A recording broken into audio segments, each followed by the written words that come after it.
MPC meeting uh, is always held before RBI MPC meeting, which is to be scheduled on between 6 December to 8 December. Myself, Subhas Agarwal, CMD SMC Group, had privilege to deliver welcome address and opening remarks.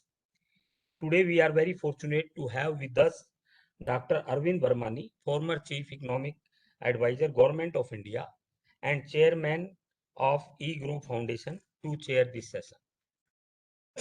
We are extremely happy to welcome you, sir, and you have spared your valuable time out of your busy schedule. We would also like and happy to welcome our other distinguished panelists, Sri Habib Barua, Chief Economic and Executive VP HDFC Bank, Miss Upasana Bhardwaj, Senior Economist and Senior VP Kotak Mahindra Bank, Sri Ashish Jain, CFO Loan Tap Financial Technology, Sri Siddharth Sanyal, Chief Economist and Head Research Bandhan Bank, Sri Indranil Sen Gupta, Head of Research CLSA India, Dr. Charan Singh, Chairman ASSOCHAM National Council for Banking. We would also like and happy to welcome our other guests and dignitaries who have joined today. Now, I would like to give my opening remarks. RBI may remain less accommodative when the Monetary Policy Committee is expected to release its assessment and vote next week, as the economy is in a much better shape and slowly moving back to pre-COVID levels of economic activity. The RBI pumps rupees 13.6 lakhs crore of excess liquidity since March 2020 through its various measures. As per the MPC committee members' feeling, there is ample liquidity in the system and that excessive high surplus must be reversed to some extent. As we know, RBI has kept unchanged the policy repo rate at 4% and the reverse repo rate at 3.35% since May 2020. In a monthly bulletin published in November by RBI, said domestically there have been several positives in the COVID-19 front in terms of reduced infections and faster vaccinations. Mobility is rapidly improving. The job market is recouping, and overall economic activity is in the curve of strengthening revival. Some economic indicators, if you see, our GST collection in November is around 1,31,000 crore, which is very robust and second highest so far. India's manufacturing sector gains further strength in November as strong rise in production, sales. The seasonally adjusted IHS market, India manufacturing PMI increased from 55.9 in October to 57.6 in November. India's uh, uh, India's exports rise 26% in November to 29.88 billion in dollar terms in comparison to November 2020 at 23.62 billion US dollar.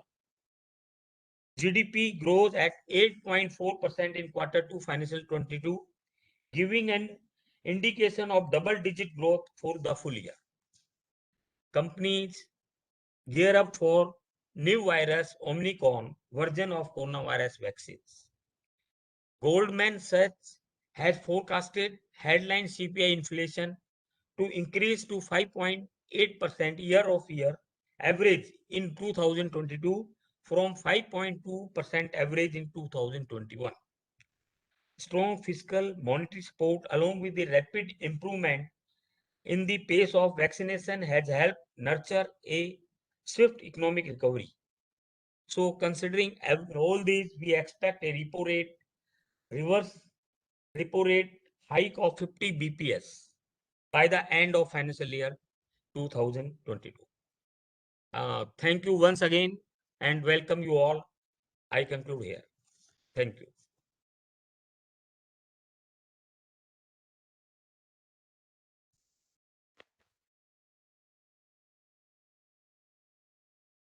Right. So let us start. I think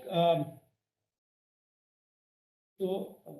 Some of the participants are maybe joining late, but let me. Uh, sorry, once. Charan, do you just introduce? I have a urgent. I'll take 1 minute. Yeah, sure. Hello. Actually, we are having some challenges today.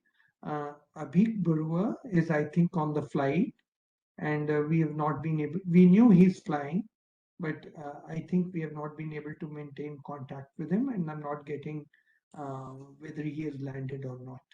Similarly, Madam Upasna is on the road, and we are not very sure, though she has sent us the inputs, but we are not sure whether she'll be able to join, though she is trying to join. Yeah. Thank you. Sorry, there was some urgent thing. I had some work I had sent somebody. Okay. So, as usual, let me start by giving a broad review before we get into all the, our experts are much more have detailed knowledge. And so I'll start by my usual giving the overview of the macro and so on. Basically, I have in four segments. One, the economy as it is today, some indicators on the reform and growth, some concerns about the weakness of the economy, which I have, and as the budget process is, and budget is coming, some suggestions related to it. And finally, in conclusion, there are specific monetary implications which I see. Of course, our other participants will get into much more the details and may have much more well thought out reasoning and suggestions. So first, on the economy, I'll just very quickly and briefly recall that on the economy, I'll quickly and briefly recall that after we analyzed the second wave, we had indicated that Q1 would be worse than we had anticipated before the second wave, but part of this would be made up in Q2, and the rest of it was most likely be made up in H2 of FY22. And that is basically what is happening. As you've all seen the GDP numbers, the Q2 has more or less reached the levels which were attained in 2019. And over that, the economy is on track to achieve the forecast which we made a year ago, which was of double-digit growth, 10%, but plus with a broader uncertainty range of 1%, much higher than I usually do in normal times. But I think now that is narrowing a little bit. And recently, before the new virus came, I had reduced that range to 0.5. Now, at the end, I will also mention the risks of the new Omicron virus in the conclusion. But by and large, we are on track and according to our forecast. The second issue is of reforms and growth. Again, about more than 6 to 9 months ago, we made the forecast that, and we noticed and we pointed out in talks in various places that the reforms since September 2020 were very significant and would have a structural reforms and would have a positive growth impact from the next financial year onwards. And the forecast we gave was 7.5% plus minus 8%. At that time, people thought it's out of the sky. But now, I think it was mentioned Goldman Sachs or somebody, though their pattern of growth recovery is different, the total, if you just simplistically add up our forecast of 10% plus 7.5%, that's 17% in a manner of speaking. And the Goldman forecast now is 17%. So more or less in the next financial year, the view is coming around. People are beginning to appreciate the reforms which have been happening and trying to understand and agreeing that this would have a very positive impact on the longer term growth recovery. In this context, I just want to mention that there has been discussion about what the abolition of the 3 farm laws would have. Some people were pessimistic. Again, as we have pointed out, that you have to be very careful. Farmers is actually the biggest political lobby because 45% of people identify with farming, though they may be, a large or small relationship to it. So that's a very political group. So it's actually the extension of that even to labor. Organized labor is only 10% if you compare. And other reforms really touch in the thousands or 10,000s at most. So these 2 sectors or these 2 areas of reform are very unique. And any generalization from this so-called tag tracking would be completely unjustified in our view. And on other reform. But I still assert that clearly the government must time and phase the rest of the demand rollout reform very carefully, because it's always possible to get some individualized flare-ups, and timing and phasing helps to keep it down. I think that it's not necessarily the details of GDP very briefly. Clearly the capital, fixed capital is on track and recovering better than consumption. If we use IIP data, the GDP data, non-durables are a little above the 2019 levels, but consumer durables are below that level. So, and the fixed capital investment is actually higher than the 2019 level. So I have some concerns on the consumption side, which I'll briefly come to in my next point. Exports, as people have noted, given the previous problems in the viral problems in Europe, even before the Omicron, it's likely that world demand will slow down, and that will have some negative effect on the exports. But it is my view that the shift in supply chain will continue.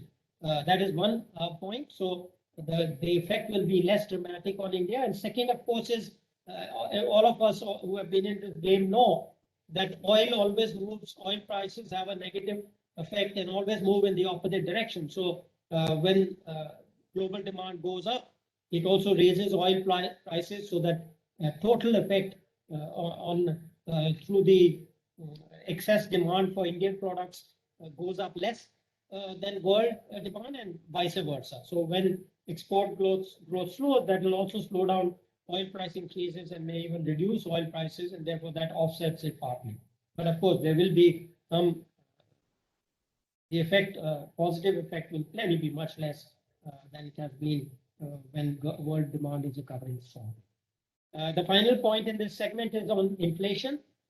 Again, we will just briefly recall that we had talked about supply-demand imbalances, sectoral, industry-wise, as creating confusion in terms of excess demand, excess supply, things happening all the time.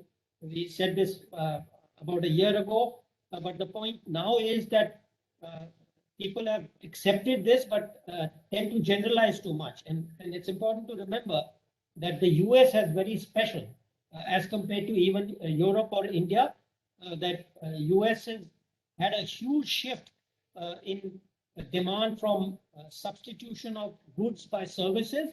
And secondly, the fiscal packages added to this shift, which could not be go into services demand. So all the impact of this fiscal boost went into commodities, and therefore this led to special logistics disruption, which are not seen that much in Europe. There were temporary effects in UK, for example, and of course India has been completely different. So my only point here is caution when we say that when we see that inflation judgments relating to US, which are beginning to change, it doesn't automatically apply to Europe or India. That's the only caution.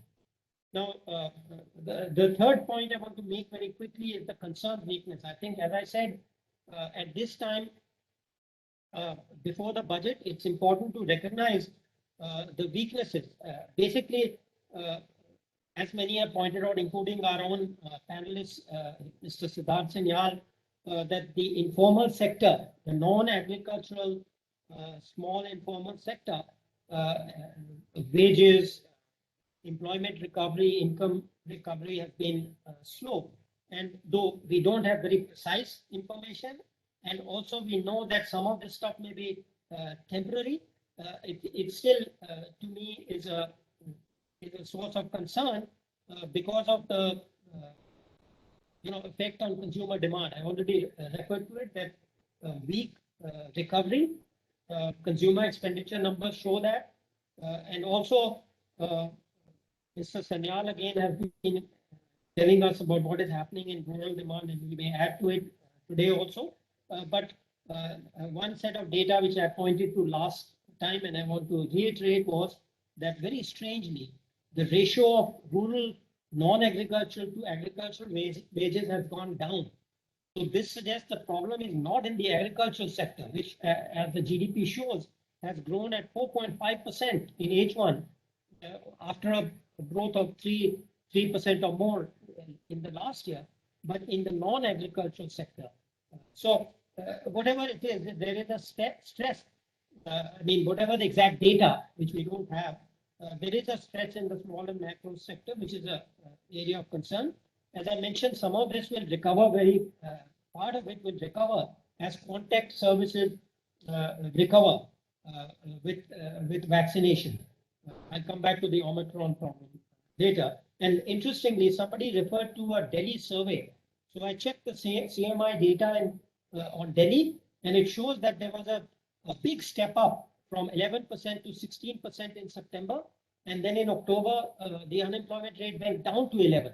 So some of this dynamic is really related to the contact sector of migrants moving back to the city, etc., and will be temporary. But nevertheless, I think it's important and another point is that over the longer term, the share of informal sector is much too high for this level of our per capita GDP and should go down. But nevertheless, it is, the government must ensure that there is a level playing field, at least for modern MSMEs.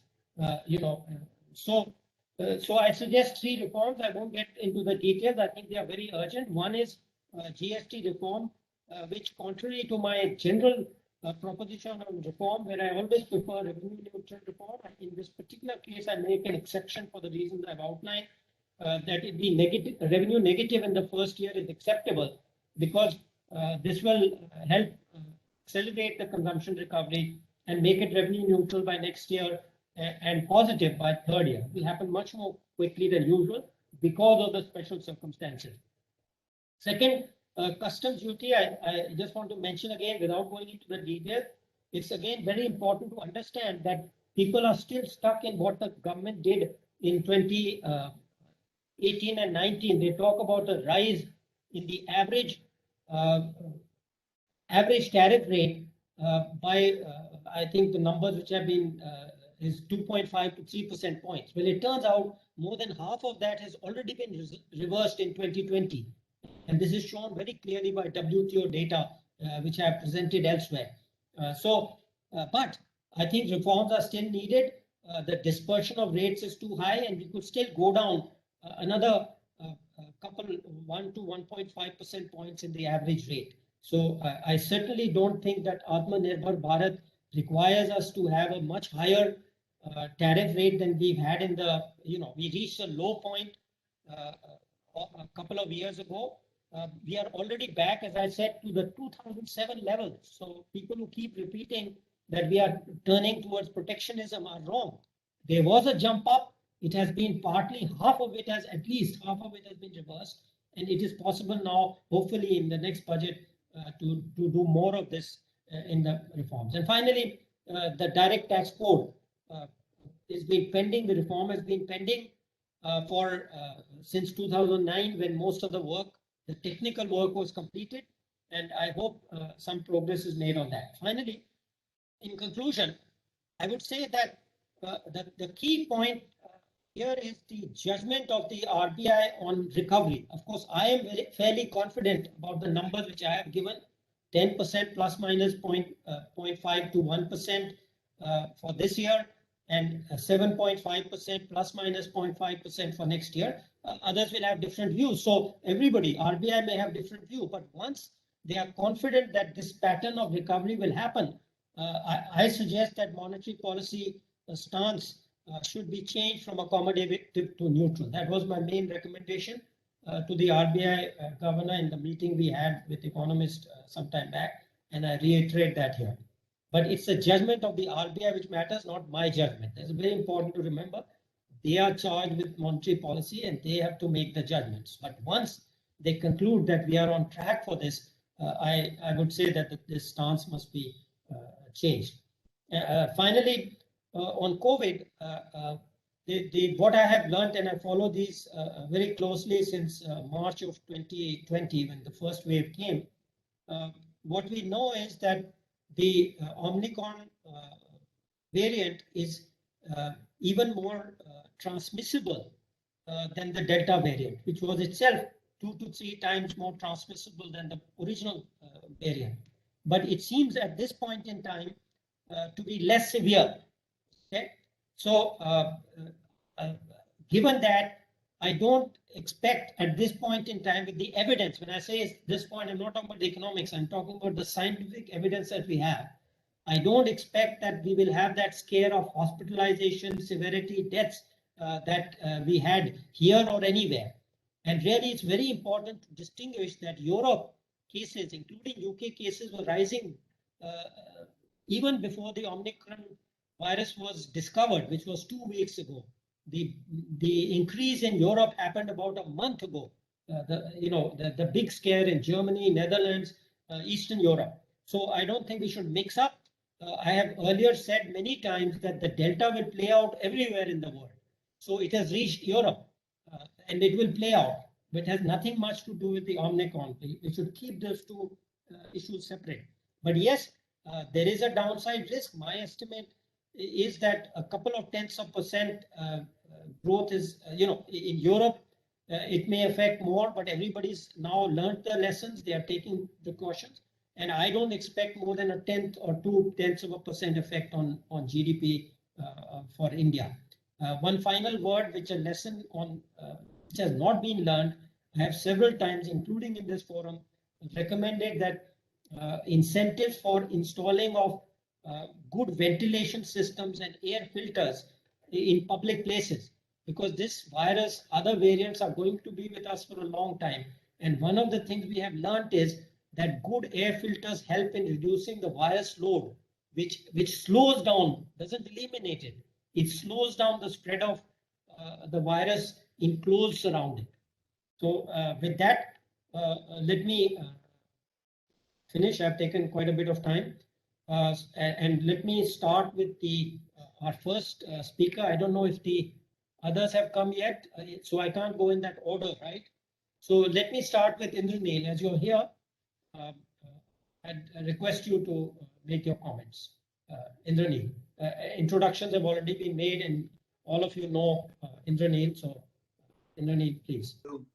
So thank you, sir. We think that the RBI will continue with its accommodative policy stance and also hold rates. We are looking at a 100 basis point hike in rates next fiscal. That's from April. Turning to the economy, we are seeing a shallow recovery. Yes, GDP will probably grow 9.5% this fiscal, 8% next fiscal, but that is largely on base effects.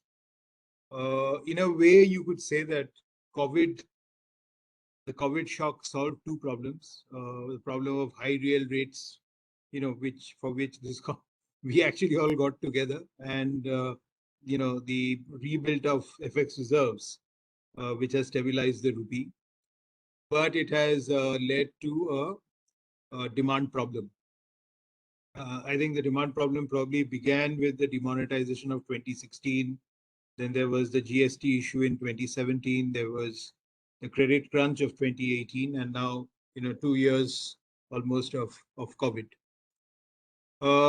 We've done a survey at CLSA, 1,000-person survey, and that shows that 75% of the respondents have either lost their jobs or income during the pandemic. If you look at, this was just done before the Diwali, and 37% said that they won't spend less than last Diwali, which itself was weak. And only 26% said that they would spend more. So clearly, whether you look at these numbers, whether you look at the fact that GDP is, consumption in GDP data is just about back to 2019 levels, and 2019 was no great year. Or whether you look at the consumer confidence index of the RBI, whether you're looking at bookings for autos, all of them tell you that there is, when you look at the number of people queuing up for Manrega, so all of them tell you there is a demand side problem. So that means that the government and the RBI need to keep interest rates low for longer, unless the government decides to actually go and pump prime through the consumption route. For that, we have to wait for the budget. The final point I will make is that I think the RBI will continue to withdraw liquidity. I think paradoxically, high liquidity could actually lead to a very sharp rise in government bond yields, because that kind of reduces the ability of the RBI to OMO. And if you look at the fiscal deficit this year, it's likely to overshoot if private divestments don't happen. Next year, also the fiscal deficit will likely remain high, and therefore you need RBI OMO to get the bond market through. So I think that the RBI could introduce more longer repos in the policy. Let's wait and see how that one plays out. So net, no change in stance, no change in the policy rate, but consistently efforts to withdraw liquidity. Thank you. Next speaker is Sanjeev Sanyal. Sorry, Siddharth Sanyal. Thank you, sir. Very quickly, what we expect in the upcoming policy from the RBI. I'll possibly try to set out what is our expectation in terms of overall monetary policy unwinding or monetary support unwinding of monetary support process. So we see 4 steps in the overall process. One is withdrawal of the crisis time liquidity, and that particular process has very clearly started. That has got stepped up in the last couple of months, and our sense is that, as Indranil also mentioned, that particular process will continue with a lot of focus. The next step is possibly at some point of time change in stance. The third step is normalization of the reverse repo rate corridor, which has got widened quite significantly during the crisis time to 65 basis points from the usual 25 basis point. And the fourth step is the repo rate hike, and the third step comes with the reverse repo rate hike whenever it comes. Out of these 4 steps, very clearly the first step has started, and first step will get further reinforced over the course of this policy and even beyond.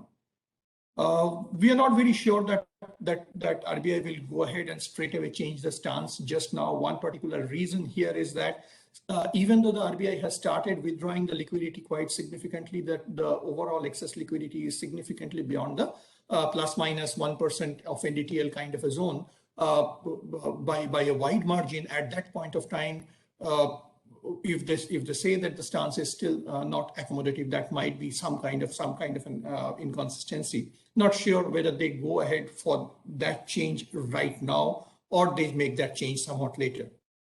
There has been a debate that whether it's time for the RBI to start hiking the reverse reporting, reverse in 20 basis points and that particular debate started in October itself. RBI didn't opt for that in October. Our sense is that it's not time for them to do it even now. Especially given that there has been a fresh round of uncertainty globally, and we don't really know how exactly. This is too early to take a view that whether the Omicron variant will what kind of uncertainty will pan out over the course of the next few weeks. So while the Fed sounds of late quite hawkish, I would tend to say in the last couple of days in their communication, it's not very clear that whether the RBI will be willing to sound very, very aggressive in terms of monetary policy accommodation withdrawal just now. And of course, the hike in repo rate is still really, really far away. We don't need to discuss that right away. In terms of the overall recovery, yes, the headline growth numbers are, in some of the cases, are looking good. But as all of us would tend to agree, there's a lot of statistical effect to it. Even with a 9-10% kind of a growth, with on an average, I mean, cumulatively in these 2 years, Indian economy will broadly be flat. We all know that. But what really, beyond the headline number, what really worries me a lot more, and I had been trying to highlight that in the last 1 or 2 meetings on this at this particular platform, that the pain for the informal sector continues to be quite significant, even beyond the second wave. And our take here is that particular dynamics has changed very significantly between 2020 and 2021. In 2020, for the informal sector, when it had come, the shock was abrupt, the shock was huge, but at the same time, the confidence level was relatively high that this is a temporary disruption, and as movement-related restrictions go away, we'll be bouncing back relatively fast because we do not depend on the global supply chain. We are not integrated to the global tides that much, as well as we are much more flexible in terms of our business style, etc., etc. What the second wave in 2021 has done, not only it has depleted the saving for a lot of I would say small businesses, as well as for a lot of households. Not only it has increased the indebtedness to a large extent, formal and informal, in case of a lot more people. It has also led to a situation where there has been a very significant dent in more permanent kind of a dent in confidence as it looks like at this moment. So if I look at the consumer confidence indices, the urban consumer confidence indices, compared to the urban indices, there is some divergence in terms of people's take, and various surveys are talking about, in some surveys talk about rural confidence to be relatively better. Some say the other way around. We are very, very clearly belong to the second camp, where we see the dent in rural confidence, as well as in case of the informal sector is much more in wave. Our take in this particular regard had been absolutely different about a year back. At that point of time, we were banking on the flexibility of that particular sector to bounce back quickly, but another shock in very quick succession has possibly changed the dynamics for the next 6 months to 1 year very significantly. Dr. Veermani mentioned about the non-agri wage growth to be slower, which is a clear concern, which clearly shows that the problem has been more widespread, which we can sense. Also, even for the agriculture sector, what has been some kind of an additional headwind of late had been the frequent weather-related disruptions in various parts of the country, which is the frequency of which, unfortunately, has been extremely high over the course of the last 1 year or so. And we are seeing some bit of impact of that very clearly. Towards the end, what I try to, the one particular point that I think the RBI also need to keep in mind, what is happening in the asset, in case of various asset classes. We have seen some of the asset classes possibly running ahead of the fundamentals, but at the same time, in the last few quarters, for whatever reasons, there had been quite strong delivery so far as corporate profit in India was concerned. That we had been seeing about 5 to 6 quarters of very strong corporate profit growth, and the number was going higher. And but here our take is that, and some of the numbers, if you see in terms of the overall profit margin in Q4 2019, calendar year Q4 2019, which was clearly pre-COVID, if the profit margin was about 9% in terms of from Bloomberg data. That particular number in about 8 quarters time had reached to 11% plus 11.4% kind of a number by Q3 of 2021. Now, there had been a lot of factors which had been contributing somewhat paradoxically, despite the COVID shocks, that at some point of time, it was the huge tailwind from the reduced raw material cost. At some point of time, they're stepping up on the cost-cutting measures. At some point of time, resumption of economic activities and some bit of additional recovery. But at this moment, and going ahead over the course of the next 1 or 2 quarters, I'm afraid none of these factors will possibly really be with us. And that's why possibly we have seen in terms of the trend in corporate profitability, we possibly have seen the best in the near term. So my take is that from this point onwards, corporate profit growth numbers either stagnate or come down. And globally, also the sentiment is not really particularly bright. Also, Fed seem to be stepping up on the tightening measures. In this kind of a scenario, if the RBI sounds particularly harsh in terms of withdrawal of the accommodation that they had provided over the course of the last 1 year or slightly more than that, the unwinding of the impact on the some of the asset classes can be somewhat more disruptive, which I'm not too sure whether the policymakers would prefer to opt for that kind of a scenario at this moment. I completely agree. It's not really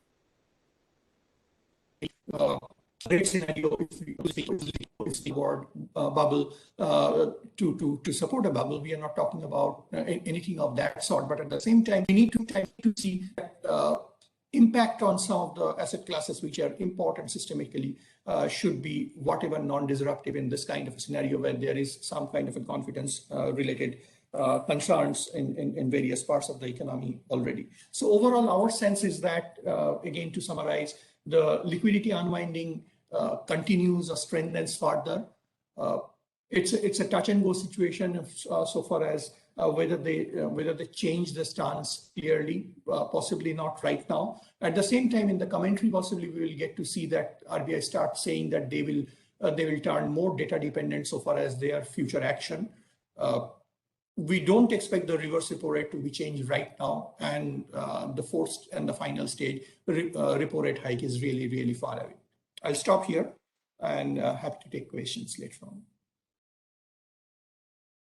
Thank you. Charan, I guess we are still missing the other 2 participants, so why don't you go ahead? Yes, the other 2 are missing, but Upasana did write back saying that she would like to continue with the same rates and accommodative monetary policy. She will be contributing in the write-up. As far as my observations are concerned, I think there is too much of uncertainty prevailing both in the country and abroad. And therefore, I would like the accommodative monetary policy stance to continue, as well as the rates to be there. And I argue as follows. Yes, the India's growth rate, as we have just seen released recently 2 days back, is almost on the track as we had predicted. But after the Omicron, there is a fear that the growth rate will fluctuate widely. Goldman Sachs recently came out with a study and it said 2% it could shave off of the growth. So that's a cause of worry. As far as IEP is concerned and the data which has been released, to some extent, yes, it does show, okay, but if I look at the core industry's performance, the core industry's performance has not really been very consistently high. And that is where I would like to agree with Indranil, where he said that there is a sort of a shallow recovery that is taking place. Looking at the trend which shows the uncertainty in the market, gold prices are expected to surge in the next 12 months. And that always conveys to me a meaning that there is uncertainty in the market. And the oil prices, of course, are fluctuating very widely. Before the Omicron story happened, It was expected that the oil will fluctuate around $72 a barrel, but then suddenly today it was a very different story. So therefore, there is so much of uncertainty as far as our own data on IP core industry is concerned, and the future, what I can read from the trends in oil and gold. As far as the CPI is concerned, yes, CPI has been within the range. I totally agree. But then I was looking at the state-wise trend, and that gives me little concern, and I was not able to analyze the reason why is it so. In this Odisha, Bihar, Jharkhand, especially Odisha, the CPI is just around 1.78. Jharkhand and Bihar is around 2 point something. On the other hand, in Himachal Pradesh, Delhi, Telangana, J&K, it is ranging between 6 and 6.9%. So even on the CPI, there is little uncertainty, which I see. The GVA figures have been released, and I agree with you that the figures are showing a trend which is in the right direction. But then when I look at the expenditure pattern, I look at the government expenditure, the final consumption, and there I find there's a decline. Now that is where there's little stress in my mind. The government accounts, which have already been outstretched, could come under stress again. And also the corporate sector story, which is then the twin balance sheets, the corporate and the commercial banks, which probably Siddharth Sanyal was indicating. If there is a stress in the corporate sector and with Omicron it's expected to be high, there is a possibility that the government is overstressing itself. The shallow part of the recovery and my own reading there in the quick data indicators, if you look at the purchase of private vehicles in Q2, there has been a decline. Now, sale of commercial vehicles has been up. I understand that. Cargo at airport and seaport is up. But this little indicator of private vehicles decline is to me a little cause of concern. Coming now down to the areas which I like to speak on, banking sector, I totally agree and understand that in the international trend, the US, UK, Euro, Australia, they have continued with the same monetary policy. But in the US, though there was a talk that they will be going in for correction or reversal, suddenly because of Omicron, that has changed. Russia and Brazil have increased their interest rates. The non-performing assets, so far, Governor in his speeches in August and then recently in November maintained that the non-performing assets are within the range, and the financial stability report, which it had predicted about 6 months back that there could be a rise in the stressed assets, the governor's speech indicates that things are under control. So that gives me some sense of confidence that things are under control. I don't deny that. But then after the Omicron, the concerns are again reviving as to how will this recovery, how will this phase be taken care, and will the recovery be delayed? I would like to mention here that the asset reconstruction companies, there was an expert committee which had been set up by the RBI, and it is in public domain now. Mr. Sudarshan Sen was the chairman of that committee, an expert on banking issues. It is available for comments. So I think the asset reconstruction will play a prominent role in days to come now. Again, the data released by the RBI recently, if we look at the trends in October and the trends from April to October, then there is a little cause of concern at different points in the data. On agriculture, the extent of credit, on large industry and medium industry, and then in services. So there are concern points in the flow of credit under each one of them. The last point I want to make is the role of the monetary policy in increasing income inequalities. As the data has been just shared, especially Indranil spoke about the survey, there are increasing income inequalities that are taking place. Now, what is the role of the monetary policy? I'm aware that the fiscal policy has a bigger role to play in this, but I think the monetary policy needs to now start gearing up to handle this widening income inequalities. So keeping that in mind, maybe there is going to be some adjustment in Basel norms, for income inequalities and certainly for climate change. Microprudential and macroprudential norms will have to be tweaked, keeping in mind the income inequalities. And climate change is bringing in lots of changes in production, both in agriculture as well as impacting the corporate sector. So the transition period that will happen because of the climate change, that also the Reserve Bank will have to factor it in. The financing schemes will have to be relooked into. And I was thinking there is a time now to not only do traditional stress tests, but then to do sustainable stress tests, given that the Prime Minister made a huge commitment in the recent global meeting. So the RBI has lots of tasks on its hand, given the widening income inequalities and the Prime Minister's promise. There is no doubt about it, in the increasing income inequalities and substantiated by the survey which Indranil mentioned and my own experience has been that the financial inclusion as far as individuals are concerned, RBI and the government have been doing well. But when it comes to MSMEs, there is a big gap which needs to be plugged in. And therefore, the Reserve Bank's role will be very, very strong in the next few quarters. Therefore, I conclude that the uncertainty is high and it will be in the best of things for macroeconomic stability that the accommodative monetary policy continues and the repo rate is not touched. Thank you so much.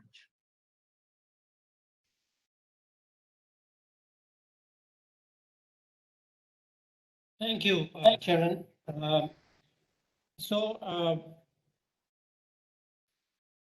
Are we getting anybody else, or should we move? I guess we can move to any comments. I think there's Mr. Nagarajan is there who wanted to. I think Arjun Nagarajan would you like to say something, economist at Sundaram Mutual Fund. Because we have a dearth of economists today, so if you would like to speak.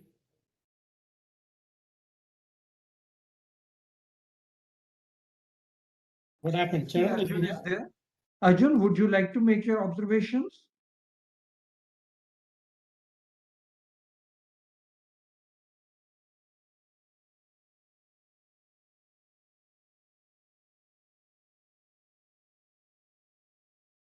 Actually, I see Arjun has. Yeah, hi. Can you hear me? Yes. Sorry, Yeah. sorry. My mute button was sort of disabled. Sorry. Yeah. Go ahead, please. Yeah, so I'll just take 4 quick bits. So one, I think I agree with all the comments that I've heard so far. So nearly from a short frequency indicator point of view, nearly around 75% of activity is sort of normalized. But like Mr. Sanyal was talking about, rural remains to be fairly weak. Urban, there seems to be a positive sort of a layer of recovery which could possibly continue. And from a point of view of government spending, I think there can still be a decent amount of pickup going forward. You've actually seen the last month's numbers being relatively weak. That was the first point. From an RBI point of view, I think our stance has been that given that the RBI policy is on the 8th of December, I don't think the RBI should be preempting the Fed, especially after the last few days. You've seen a significant sort of a shift in stance. You've seen comments from Powell to be fairly more hawkish than what the markets had expected from a timing point of view. While Mr. Powell has hedged his comments saying, hey, let's discuss this faster taper in December as we assess the Omicron variant. From a point of view of probability, I think it seems like a no-brainer that the RBI should pause on all rates and everything at all until the Fed's stance, the Fed's cards are very clear. That was one. The other bit is from a timing point of view, I think the most appropriate time to revisit if the reverse repo rate need be normalized would possibly be immediately after the budget. But the most appropriate time, personally, I would think would be early FY23 would be the best time to sort of normalize rates when you very clearly know the path from a Fed point of view. And the comments of Powell recently indicate that taper could end by around March 2022. So I think early FY23 would be the best time for the RBI to sort of reassess all of this, because the last thing you want to be doing is to move this liquidity off from the system at a point in time where there's still a probability of some sort of a shock, either Fed or even Omicron related. Third bit is from a focus point of view. I think at least for the medium term, jobs and trade has to be the focus. And from a jobs point of view, we've seen a significant amount of positive developments from a labor front. In the last so many years, we've seen a continued outflow from agri jobs. I think that remains a positive. So the low-hanging fruits continue to remain construction, continue to remain real estate, continue to remain education. I think these three are the segments that have to really be with surgical precision. I think they have to really go hammer and tongs on this. And the Beti Bachao, Beti Padhao, from a longer-term point of view, I think that is a scheme that's very underappreciated. I think they've allocated around 100 crores or so to that. That's something that can significantly be ramped up, especially given the fact that from FY05 to FY12, during the entire phase, you saw 20 million women move out of the workforce. So that's something that really needs a lot of focus in addition to skilling. The last bit, Mr. Virmani touched upon this. So one bit is the latest data that we actually have. So from the province of Gauteng in South Africa. So you've actually seen a significant ramp up in the infections curve, way higher than the Delta curve. So from a point of view of transmissibility, I think this seems to be fairly transmissible. And recent data from South Africa, early this week, you saw cases at around 2,000 per day. That doubled to around 4,000 per day in 3 days. And from 4,000 per day over the last couple of days has moved to around 8,000 plus per day. So the transmissibility component is very much there. But so far, at least the silver lining appears to be that the death toll, the daily mortality rate has not edged up at all. Is very much in line with the previous curves, and more so, like Mr. Virmani was talking about, the hospitalizations are very muted, are well below the hospitalizations that were seen during the Delta wave. This is the Gauteng province that we have seen so far. There isn't any indication. All the narratives that we are hearing are that it's fairly mild. It doesn't really require hospitalization. But one caveat here to note is that if you're looking at it from a point of view of demographics of the South African population, nearly 6% of the South African population are 65 years and above. So it's a fairly vibrant and a young population. But if you look at Europe, for example, if you look at Italy nearly around 22-23% plus of the population is 65 years plus. So we still don't really know from a scientific point of view how this might affect the populations there. Again, here, South Africa is very low vaccinated, around 27 to 30%. And given that the AIDS pandemic is also fairly prevalent in South Africa, the immunity levels could be fairly compromised. So these could be positives, at least from a point of view of this not really spreading in a devastating way in Europe, but nevertheless a point that we should keep an eye on. Early next week, I think, would be just over 2 weeks of when the Omicron was actually first detected, around 19th of November. So I think that will be a very apt time for, at least even from a market point of view, to reassess, because the mortality curve will give you a very clear indication by the start of next week or so. So long story short, on RBI, continued pause, possibly a normalization by early FY23, possibly the first policy of FY23 would be the appropriate time for the RBI to sort of move on the reverse repo rate per se. Yeah, that's it on my side. Thank you so much. Thank you. So basically, the scientific evidence I have seen on the Omicron is very consistent with what Arjun has said. And the only, well, 2 points I'd make on that and then come back to a question.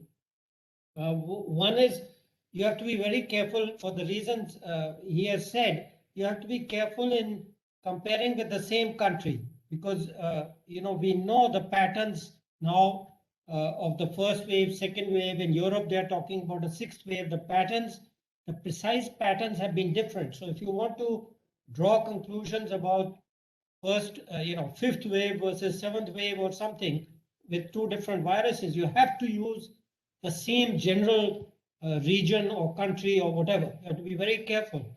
So the South African, as he pointed out, that despite low vaccinations, the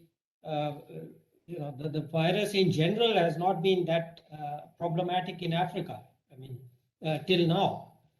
So you have to compare with the same region or the same country to really draw implications for others. The difference is the best we can go on right now. Of course, as they do more detailed medical studies, you get general information. But if we are just looking at the data, which is precisely what we did when comparing the second wave with the first wave, it was important to just look and compare carefully the two waves to see what was different.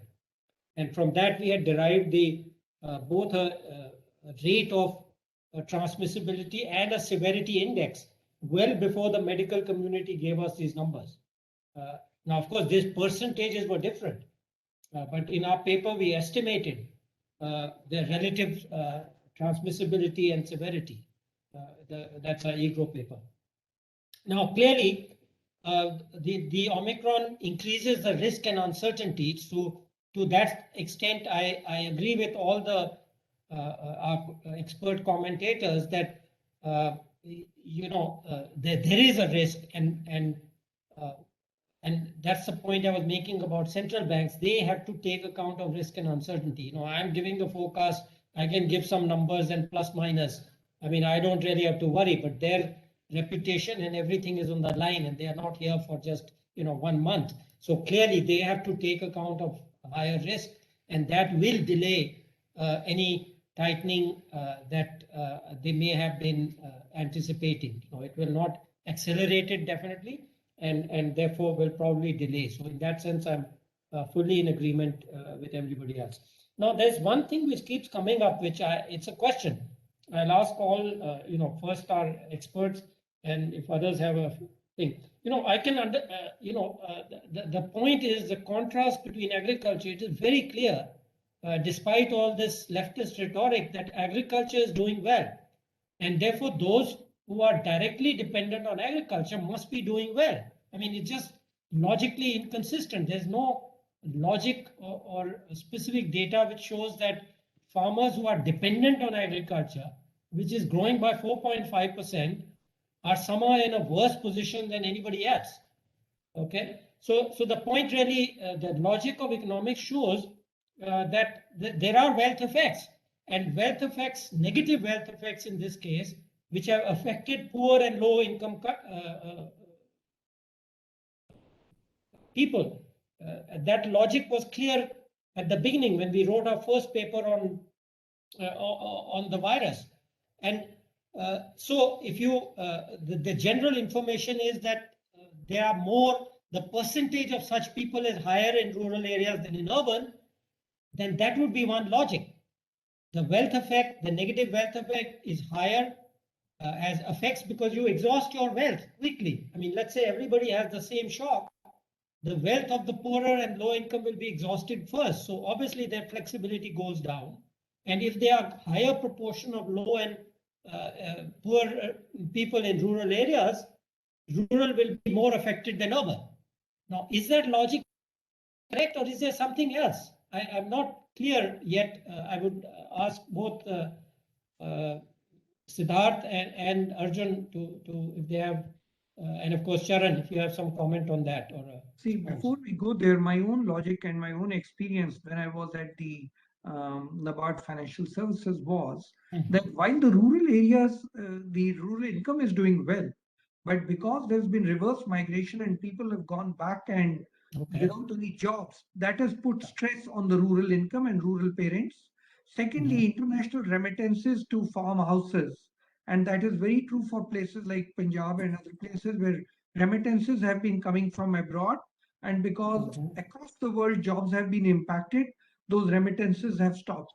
even in urban areas in India, people who have been coming from rural backgrounds and roots, their family redistribution has also been impacted. So that is why, though the rural income continues to be the same as far as our aggregate macro figures show, the stress on the rural areas has begun to show. That's my take. Right. But probably Siddharth. No, that's a good point. Okay, so let me rephrase that before I come to Siddharth and others. In a way, what you're saying is that the remittance income has clearly gone down in rural areas because wages, even employment in the contact services clearly, which flourish in urban areas, is lower. So those migrants or others who are remitting income to the rural areas, that has gone down, and that will affect the rural demand. Okay, that's a good explanation. Any other ones, Siddharth? So or Anshul? that's very clearly visible. So remittance, both in terms of international remittance to some of the more wealthier states like Punjab or Kerala, also in the eastern part of the country, which is not really that wealthy. There are also a lot of support come from family members working in other urban areas like say Delhi and Mumbai. So there has been a very clear dent that we have seen. And that's why I mentioned very clearly that after the second wave, after they depleted their saving, whatever they had under the mattresses, we have clearly seen a bit of uptake in indebtedness, both from in the formal as well as in the informal segment. So that's a real concern that we track very closely. Having said that, what we have seen that the queues for gold loans as well as for PF withdrawal in some of the cases, which had been the case maybe a year back, I think that has come down a bit. I don't know whether that means that some of the segment, the middle segment, is slightly better off at this moment, or they have already depleted those sources by and large. That's very unclear. But that particular segment has come down. In terms of one positive that I think in the overall discussion we haven't discussed very clearly today, I think we should take note of that. That the trajectory of bank credit in the last couple of months. So if I see in terms of the FYTD numbers, in the first 6 months, bank credit growth was, if I'm not mistaken, grew about just about absolute quantum growth was just about 6,000 odd crore, and in the next 2 months, that growth number had been in the beginning of the business season had been in 2 months had been about close to 2 lakh crore. So compared to 6,000 crore 6 months, something like 1,80,000 crore in 8 months, that has been a significant positive of late. But it's too early again, and there can be quarter-end effects, etc., and whether that gets reversed over the course of the next few weeks, we need to really see. Sir, if you permit, I have one question for Indranil. Indranil, if I understood correctly, you mentioned about that 1,000-person survey. You mentioned that there has been for 75% of people, there had either been job loss or significant drop in income. So if you could tell us about that particular sample, because the 75% number is a really staggering number. So what is the target population of the sample? Yeah, good question. So let me add also, if you want to comment on my the previous discussion. First, the survey. Yeah, Indranil. So this is largely people who are below 45 years of age, and I guess largely urban, because this is a tele survey. And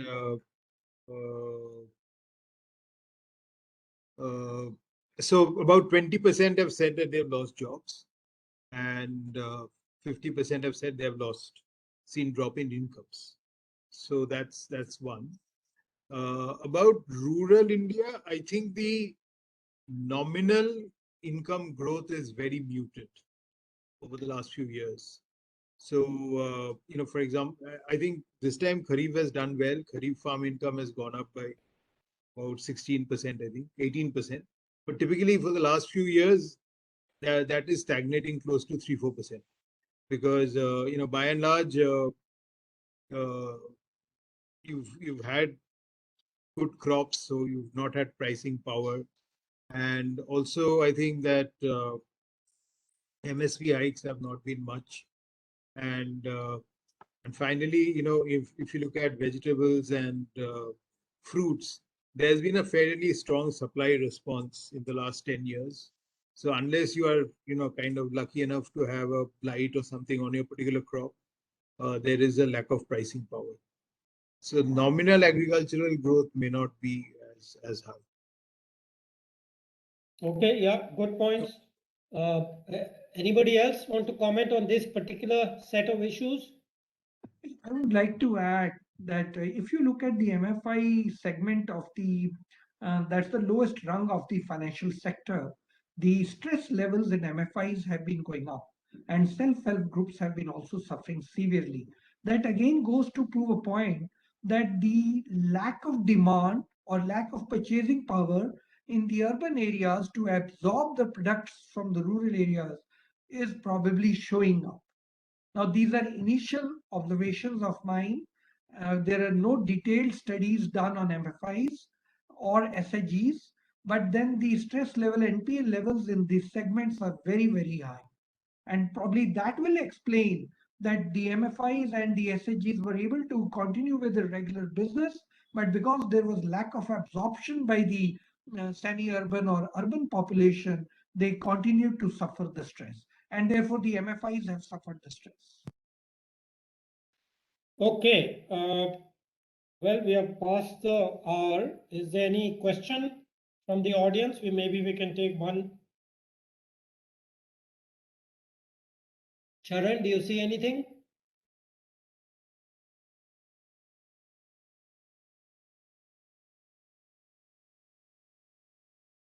Can't hear you. Are you mute? Yeah. There is one from Mr. Narendra Maripadi. He says we are hearing private capital investment likely to start. Yeah. That is one. And then there is, again, here's another question is, what is your view as to 10-year government debt yield by March expected? This basically is due to the fiscal deficit. Okay. Yeah. Private sector people, on the first question particularly, any comment on the recovery of investment, private investment? So very unlikely, given that there's a huge amount of excess capacity. So very unlikely for private capex to pick up in the next 2 years. Okay. I don't know if anybody wants to answer very specific yield question, but Just one bit, if I can quip on the yields. yeah. Yeah. So one thing on the yield is actually very interesting. You can hear me? Yeah. Yeah. Sorry, go ahead. There's somebody disturbing me. Oh, sorry, not Nish. Arjun, go ahead. Yeah. So one quick bit on the yield is if you're looking at the India 10-year yield, apart from the fact that borrowing is a very large component, it moves very closely in line with crude. Apart from crude, I think the next variable will be liquidity. I think something that Mr. Sanyal was actually talking about. So crude will be the number one variable that the yield sort of moves in tandem with, followed by liquidity. Inflation seems to be not as important as these two variables, and in between, off and on, will be currency depreciation. So the last 3-4 months, we've actually seen a significant amount of trade deficit hitting records. It hasn't really had much of an impact on currency, mainly on account of the fact that flows are fairly decent. FPI flows are fairly decent. FII flows are decent. December is generally supposed to be a good, comfortable month seasonally for equities. Jan is not a very comfortable month for equities. And we just hope that the positive flows that December could see for equities is not really disrupted by Omicron. If that happens, then there should be some volatility that you could see on the 10-year. But a long story, one thumb rule I think that is very useful is if you look at the US 10-year and the India 10-year, historically there's around a 4.8 to 5% spread between these two yields. So a thumb rule will tell you that if you look at the US 10-year, it's currently at around, you round it up to 1.5, you add 5% to it. 6.5 is ideally where your India 10-year should be. So it is much lower than 6.5. So given that crude, so today is, I think, OPEC. I haven't seen the OPEC plus meeting outcome, but given that you still have this Omicron sort of a narrative out there, crude is not expected to really give any pressure. The only likely possibility in the next month or so, if some sort of volatility around the currency plays through, then it could sort of push yields a little higher. But near-term target, I think, looks like a 6.5. Thank you. I have a kind of. Sir, if I can just Yeah, please. add that, I'd put it like this, that given that the rate cycle is turning, given that the commodity prices are generally more elevated than expected, and there is a bit of uncertainty about what is in store in the budget for the next year's borrowing program and etc., where there can be a bit of a stress. Generally, the expectation is that the government bond yields will be some kind of in a trajectory of slow grind higher. Now, what can be the precise level in about 4 or 5 months? We think we have 3 to 4 very major events here. One is in early February, the budget and what kind of borrowing they set out. Obviously, the Omicron related uncertainty possibly will be sorted in one direction or other. And the third thing is possibly what course Fed really adapts it. I'll like to find a rule kind of a thing related only to the US yields at this moment, because at this moment, I mean, these themes keep on changing, that at some point of time, the domestic market demand supply might be more dominant. And my sense is that going ahead in another 3 or 4 months time, that will possibly be playing a more dominant role rather than only depending on the crude or the Fed. So we have to take all these factors into account, and there can be a period of excessive, a little bit of additional volatility. But generally, from the current level of 630 or 640 zone, general direction is that of a slow grind higher. And especially in another 2 or 3 months time, people will start factoring in the developments of FY23, where the direction is, the expectation is clearly that of hike, not only in the reverse repo rate, but at some point of time, potentially even on the repo rate. Thank you. I have a follow-up kind of point before we kind of conclude. This current account deficit rise in India, I mean, one explanation, of course, is the commodity rise followed by the oil, which really affects us much more. So basically the oil price, but is there also other factors, for example, recovery of gold demand, etc.? Does anybody have any analysis on that? One quick bit I can talk about what the numbers that we actually saw as of yesterday. So you break down the numbers broadly as, let's say, broad trade deficit, and then your goods deficit, oil deficit, non-oil, non-gold deficit, and gold deficit. So these are the broad areas. So you can actually see that deficit across the board appears to have seen a pickup. So if I were to give you some rough numbers, let's say your trade balance, which was in July 2021, your trade deficit was around $10 billion. It's now $23 billion. Your oil trade deficit was around 7 billion. That's gone up to 11 billion. Your non-oil deficit, which was at 4 billion, is now at 12 billion. Your non-oil, non-gold, which was at 5 billion, is now at 8 billion.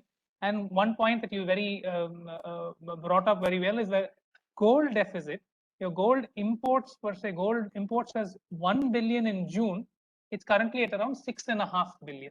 So in addition to gold, you're actually seeing the deficit across the board, across segments also moving up. So at least the near term, I think one could speculate is that this narrative of GST moving up from 3% to 5% could possibly come through, because the government at every point in time, given that they've also pushed down excise, they'll look at every other source to sort of to get revenues through. So your broad question, I think it seems to be across the board. Okay, good. Okay, Charan, unless you have something else to say, I would like to conclude the session. Yes, let's conclude. Okay, thank you. So the session is concluded, but anybody has EGRO or SHM has some points they can make. Yeah, I'd like to just do the vote of thanks on behalf of being the chairperson of the banking vertical of SOCHM. I want to thank each of the participants to have participated so actively and contributed to the rich discussion that we have on the shadow monetary policy. The shadow monetary policy brings in experts from the industry, financial experts, as well as academicians together to think and bring forth some ideas which we then provide to the Reserve Bank as inputs. Today's discussion has been very, very interesting and very, very objective, I would say. The chairman, when he started the discussion, said that he would like the stance to move from accommodative to neutral. The panelist, my understanding is, preferred to have an accommodative stance. And as far as the repo rates are concerned, I think everybody agrees that there is no need to change it. When should the change come? There has a view which has emerged. As far as the industry is concerned, their inputs have been also very good. And the chairman has also brought out very clearly, even in the last observation, the terms in the gold imports rising. The questions that have come from the participants have enriched the discussion, and we would like to thank each one of the panelists, the participants, and the chairman to have spent time with us in generating these inputs for the RBI. Thank you very much.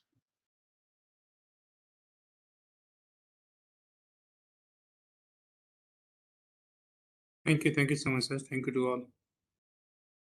Right, please close the session.